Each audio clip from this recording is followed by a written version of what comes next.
Golden Edge and the Ginger Pearl opened the scoring.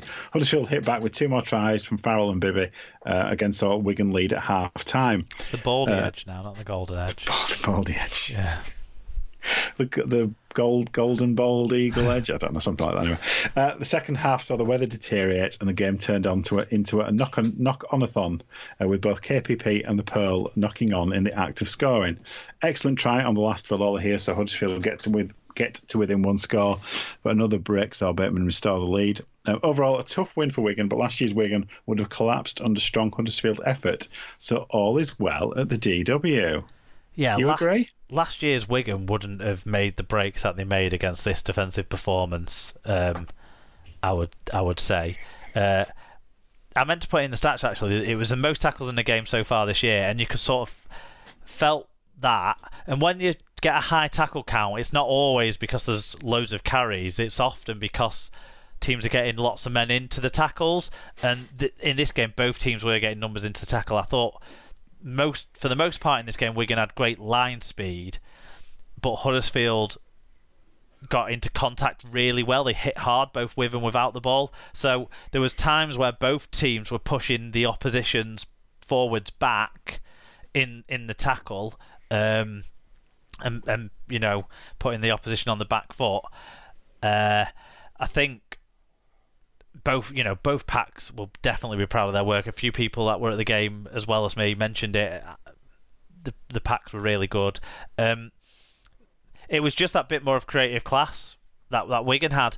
Huddersfield definitely impacted by the loss of the 2 spine players. So, you know, absolutely fair shout to the lads for pulling that out in their fan views. Will Price didn't show his best, you know. There was some weak defending. If you watch the highlights, you'll see pretty piss poor attempt on Farrell's second try, and I really don't understand. He was just sort of floating about round the back of the tackle for Bibby's try, making no attempt to really get involved until it was too late. And he looked a bit lost in attack too. The keeping hold of the ball thing, yeah, I think Wigan shut down his options quicker than he was expecting. So I agree with Mark W. Maybe he should have been moved to fullback and Lola here in the halves, because Price could have done with a bit more space in this game, the way Wigan were closing him down. Wigan scored a cracking try when we were forced to shuffle around early on. So this was the most pleasing thing for me. Cade Cust went off in like the second minute for a head check, right? So 4 or 5 players moved out of position. Field went into the halves. Hardacre went to fullback. KPP moved to the left second row. Bibby moved to the right wing, and Farrell and Bateman were the centres, right? So I don't understand. But it only stayed that way for a couple of plays, and on one of those plays, Tommy came off the back of field, had a bit of a interplay with KPP in the left second row channel, and set Farrell through to go and score. KPP then went back to the right hand side, and eventually Cust was able to come back on as well. But it was a really nice sweeping move and strong play. Another try from distance that Wigan scored there with that. And then they picked out Price with some just structured play, aiming at your weakest opponent defender for Farrell's second try. There was the scrum play for Bibby's, that was weak defence as well. Bateman's clincher in the second half was another really nice break around the ruck. Tommy instrumental in that as well, and the halves working together and stuff. It just, there's things that look good, and Wigan are scoring a range of tries and making more breaks, and that's what was the difference between Wigan and Huddersfield in this game. Yeah. The head check, Cust's head check, right? Adam O'Brien went off for one too as well, but both, if I remember right, were friendly fire incidents. Cust, I think, clashed with Willie Isa, and I'm not sure which player O'Brien did, but it was definitely when Wigan had the ball that he was left in back play after a play. Right, so that just shows how rough our game is without ball carriers getting direct headshots from poor or lazy defensive efforts. So whilst rules and bans can't make the game totally safe, you kind of understand when innocuous things can happen, that if there's things that are outside of the rules of the game, clamp down on it, because it's bad enough what might happen accidentally. Yeah. I mean, it makes sense, doesn't it? I mean, yeah. I mean, overall, I mean, obviously, I've only seen the highlights. I wasn't there. I didn't see it like you did. For me, Huddersfield looked competitive, and what you said kind of backs that up. I mean, Lola Here's try was that was quite beautiful, actually. It was poor, slightly forward pass, but really nice play. Yeah. Yeah. For anyone else seen good. it, Matty Russell got the ball. He chipped it. He looked to go open side, but then chipped it back blind side for whichever senior twin it was, who obviously is quite tall, who got to the ball, took the ball in space actually, and then passed it inside to Lola here, who went in for a try. So yeah. But yeah, overall, obviously, having not seen very much of it, yeah, it seemed like both teams have got something to take away from it, even though Huddersfield obviously tasted defeat. Yeah, I think Huddersfield maybe had spotted something or worked on something, either in their own pattern of play against any opponent or specifically maybe against Wigan. I'm not sure, something Wigan need to work on. But that short side chip, they did that on the other wing as well. Jerry just couldn't gather the ball in.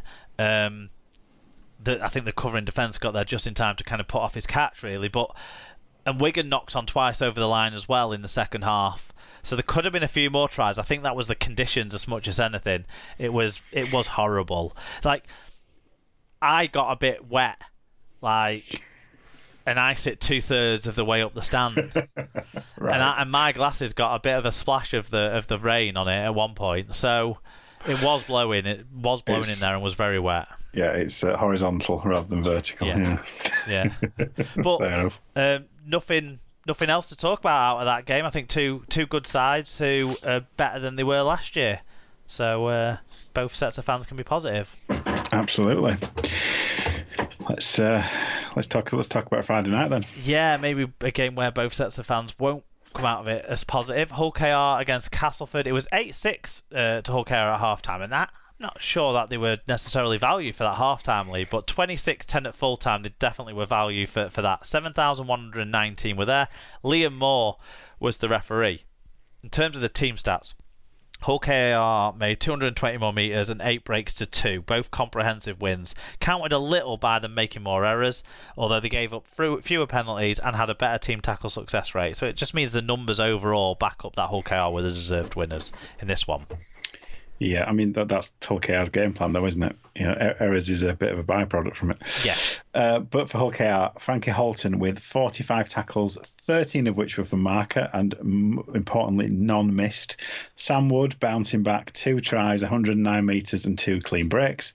George King with 153 metres. Matt Parsell with a try assist, 12 marker tackles and 140 metres. For Cass, McShane, 52 tackles, 12 of which were for marker. Daryl Alforts with 176 metres, Jordan Turner with a try and 146 metres, and Joe Westerman with 46 tackles and 105 metres. Yeah, it won't surprise you hugely that Hull KR have made the most errors so far this season. Actually, it doesn't. It's a team with 37. You live by the second on 36.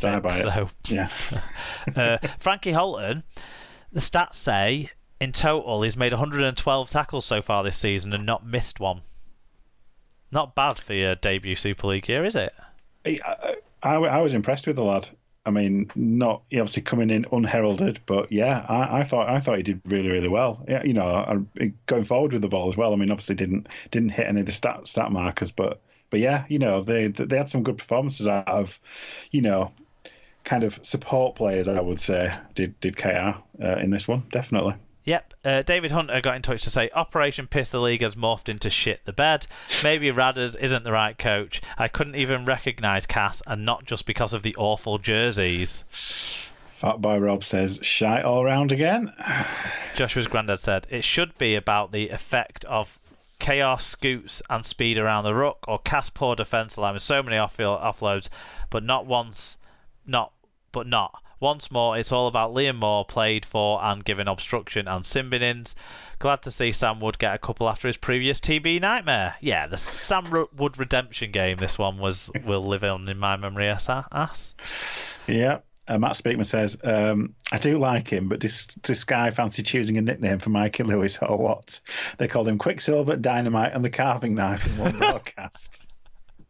Dynamite carving knife. In the end, it was a good performance from KR. I'm glad to see Sam Wood get over his horror round one. Struggling to see where it picks up for Cass. They've got some tough games coming up.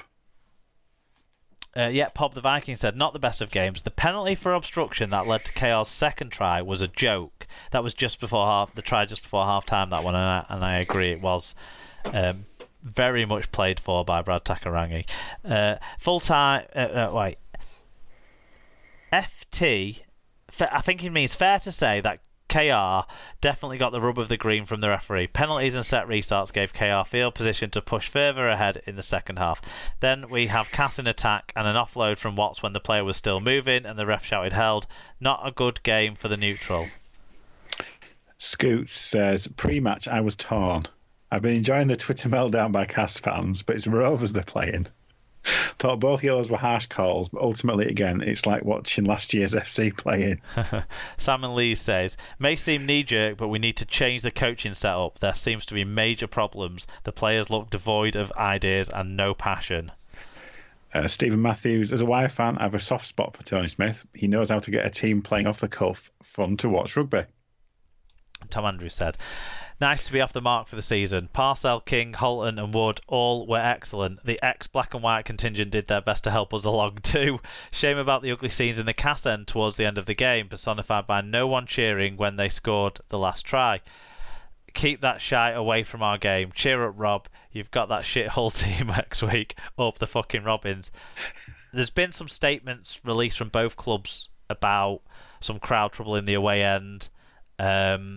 Or in the away section at the back end of this game. So that's being investigated, and hopefully anyone who's stepped out of line and given our sport a bad name will get punished, and we drive that kind of behaviour out.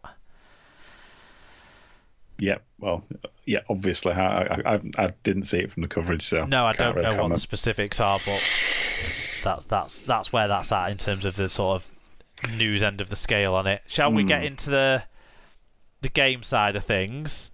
Shall we talk about the yellow cards, and then you can talk about the subsequent issues with that? Do you think we're going to have the same opinions again?